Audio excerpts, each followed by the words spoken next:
Joshua chapter 10. King Adonizedek of Jerusalem heard that Joshua had captured and destroyed the town of Ai, and then killed its king as he had done at Jericho. He also learned that the Gibeonites and Joshua had captured and destroyed the town of Ai, and then killed its king as he had done at Jericho. He also learned that the Gibeonites had signed a peace treaty with Israel. These from Adonizedek and his people. They knew that Gideon was a large town, as big as the towns that had kings, and even bigger than the town of Ai had been, and all of the men of Gideon were warriors. So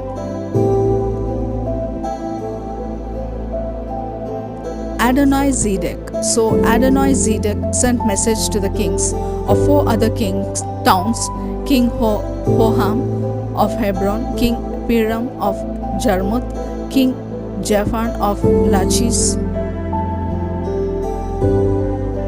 Hebron, King Piram of Jarmuth, King Japhiah of Aram of Jarmuth, King Japhiah of Lachish, King Deber of Eglon. The message said, "The Gibeonites have signed a peace treaty with Joshua and the Israelites. Come and help me attack Gibeon." When these 5 Amorite kings called their armies together and attacked Gibeon, the Gibeonites sent a message to the Israelite camp at Gilgal. "Joshua, please come and rescue us. The Amorite kings from the hill country have joined together and are attacking us. We are your servants, so don't let us go. Don't let us down. Please hurry." Joshua and his army, including his best warriors, left Gilgal. Joshua, the Lord said, "Don't be afraid of the Amorites. They will run away when you attack, and I will help you defeat them." Joshua marched all night from Gilgal to Gibeon and made a surprise attack on the Amorite camp. The Lord made the enemy panic, and the Israelites started killing them right and left. They chased the Amorite troops up the road to Beth Horon and kept on killing them until they reached the town of Azekah and Makkedah. And while these troops were going down through Beth Horon Pass, the Lord made huge hailstones fall on them all the way to Azek. More the enemy soldiers died from the hail than from the Israelite weapons. The Lord was helping the Israelites defeat the Amorites that day. So about noon, Joshua prayed to the Lord loud enough for the Israelites to hear. "Our Lord, make the sun stop in the sky over Gibeon, and the moon stand still over Ajalon Valley." So the sun and the moon stopped and stood still until Israel defeated its enemies. This poem can be found in the book of Jasher. The sun stood still and didn't go down for about a whole day. Never before and never since has the Lord done anything like that. For someone who prayed, the Lord was really fighting for Israel.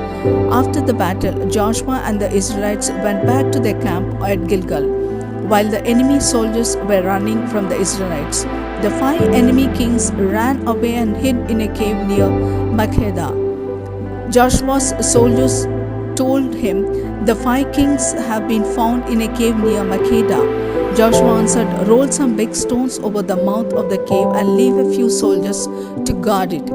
But you and everyone else must keep after the enemy troops, because they will be safe if they reach their walled towns. Don't let them get away. The Lord our God is helping us get rid of them." So Joshua and the Israelites almost wiped out the enemy soldiers. Only a few safely reached their walled towns. The Israelite army returned to their camp at Makkedah, where Joshua was waiting for them. No one around there dared say anything bad about the Israelites. Joshua told his soldiers, "Now move the rocks from the entrance to the cave and bring those 5 kings to me." The soldiers opened the entrance to the cave and brought out the kings of Jerusalem, Hebron, Jarmuth, Lachish, and Eglon. After Joshua had called the army together, he forced the 5 kings to lie down on the ground. Then he called his officers forward and told them, "You fought these kings along with me, so put your feet on their neck." The officers did, and Joshua continued, "Don't ever be afraid or discouraged. Be brave and strong. This is what the Lord will do to all your enemies." Joshua killed the 5 kings and told his men to hang each body on a tree. Then at sunset he told some of his troops, "Take the bodies down and throw." Joshua troops obeyed his orders, and those rocks are still there. Cover the entrance to the cave, big rock. Joshua troops obeyed his orders. Later that day, Joshua captured Makkedah and killed its kings and everyone else in the town, just as he had done at Jericho. Joshua and his army left Makkedah and attacked the town of Libnah. The Lord let them capture the town and its kings, and they killed the king and everyone else, just as they had done at Jericho. Joshua then led his army to Lachish, and they set up camp around the town. They attacked, and the next day the Lord let them capture the town. They killed everyone, as they had done at Libnah. King Horam of Gezer arrived to help Lachish, but Joshua and his troops attacked and destroyed him and his army. From Lachish, Joshua took his troops to Eglon, where they set up camps surrounding the town. They attacked, captured in that same day, then killed everyone as they had done at Lachish. Joshua and his army left Eglon and attacked Hebron. They captured the town and the nearby villages, then killed everyone, including the king. They destroyed Hebron in the same way they had destroyed Eglon. Joshua and the Israelite army turned and attacked Debir. They captured the town and its nearby villages. Then they destroyed Debir and killed its kings, together with everyone else, just as they had done with Hebron and Lebanon. Joshua captured towns everywhere in the land, in the central hill country and the foothills to the west, in the southern desert and the region that slopes down toward the Dead Sea. Whenever he captured a town, he would kill the king and everyone else as the Lord God of Israel had commanded. Joshua wiped out towns from Kadesh Barnea to Gaza, everywhere in the region of Goshen, and as far north as Gibeon. The Lord fought on Israel's side, so Joshua and the Israelite army were able to capture these kings and take their land. They fought one battle after another.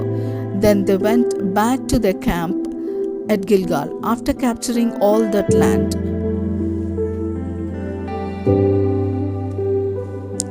Joshua chapter 11. King Jabin of Hazor heard about Joshua's victories, so he sent messages to many nearby kings and asked them to join him in fighting Israel. He sent these messages to King Joab of Madon, the kings of Shimron and Akshaph, the kings in the northern hill country and in the Jordan River valley south of Lake Galilee, and the kings in the foothills and in Naphtali to the west.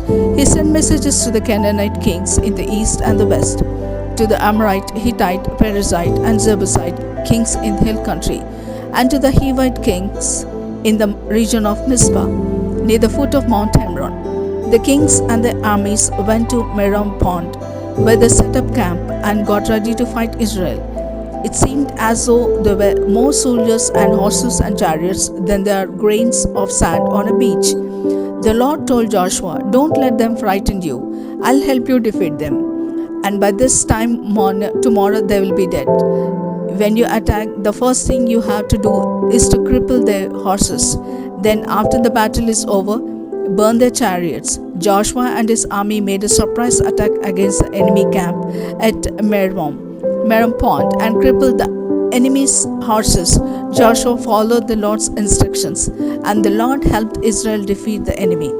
The Israelite army even chased enemy soldiers as far as Meserafoth-Maim to the northwest, the city of Sidon to the north, and Miseph Valley to the northeast. None of the enemy soldiers escaped alive. The Israelites came back after the battle and burned the enemy's chariots. Up to this time, the king of Hazor had controlled the kingdoms that had joined together to attack Israel. So Joshua led his army back and captured Hazor. They killed its king and everyone else, and then they set the town on fire. Joshua captured all the towns where the enemy kings had ruled. These towns were built on small hills, and Joshua did not set fire to any of these towns except Hazor. The Israelites kept the animals and everything of value from these towns, but they killed everyone who lived in them, including their kings. That's what the Lord had told his servant Moses to do. That's what Moses had told Joshua to do, and that's exactly what Joshua did. Joshua and his army took control of the northern and southern hill country, the foothills to the west, the southern desert, the whole region of Goshen, and the Jordan River Valley. They took control of the land from Mount Halak near the country of Edom, in the south of Baal Gad in Lebanon Valley, at the foot of Mount Hermon. In the north, Joshua and his army were at war with the kings in the region for a long time, but finally they captured and put to death the last king. The Lord had told Moses that he wanted the towns in this region destroyed, and their people killed without mercy. That's why the Lord made the people in the towns stubborn and determined to fight Israel. The only town that signed a peace treaty with Israel was the Hivite town of Gibeon. The Israelite army captured the rest of the towns in battle. During this same time, Joshua and his army killed the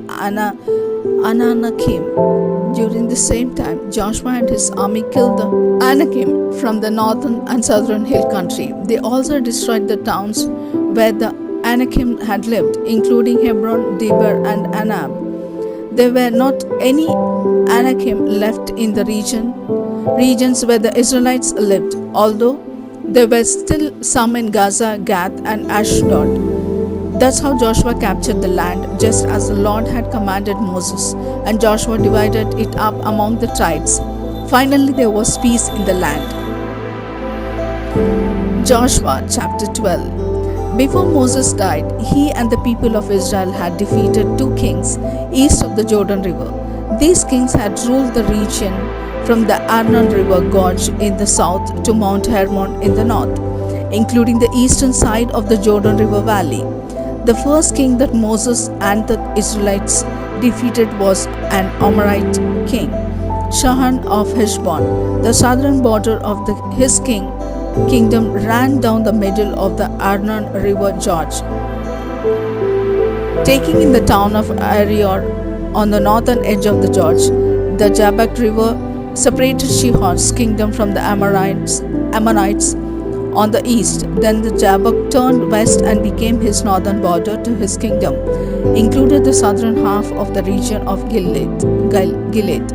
Sihon also controlled the eastern side of the Jordan River Valley from Lake Galilee, south to Beth Jeshmoth and the Dead Sea. In addition to these regions, he ruled the town called Slopes of Mount Pisgah and the land south of there at the foot of the hill. Next, Moses and the Israelites defeated King Og of Bashan, who lived in the town of Ashtaroth, part of each year, and in Edrei. The rest of the year, Og was one of the last of the Rephaim. His kingdom stretched north to Mount Hermon, east to the town of Salaka, and included the land of Bashan, as far as west as the border of the kingdom of Geshur and Makkah. He also ruled the northern half of the Gilead. Moses, the Lord's servant, had led the people of Israel in defeating Sihon and Og. Then Moses gave their land to the tribes of Reuben, Gad, and East Manasseh. Later, Joshua and the Israelites defeated many kings west of the Jordan River, from Baal-Gad in Lebanon Valley in the north to Mount Halak, near the country of Edom in the south. This region included the hill country and the foothills, the Jordan River Valley and its western slopes, and the southern desert. Joshua and the Israelites took this land from the Hittites, the Amorites, the Canaanites, the Perizzites, the Hivites, and the Jebusites. Joshua divided up the land among the tribes of Israel. The Israelites defeated the kings of the following towns west of the Jordan River: Jericho, Ai near Bethel, Jerusalem, Hebron, Jarmuth, Lachish, Eglon, Gezer, Debir, Geder, Hormah, Arad, Libnah, Adullam, Makkedah, Bethel, Tappuah, Hepher, Aphek, Lasharon, Maiden, Hazor, Shimron, Meron, Akshaph, Tanak, Megiddo, Kadesh, Jokneam on Mount Carmel, Dor in Nephthal Dor, Goyim in Galilee, and Tirzah. There were 31 of these kings in all.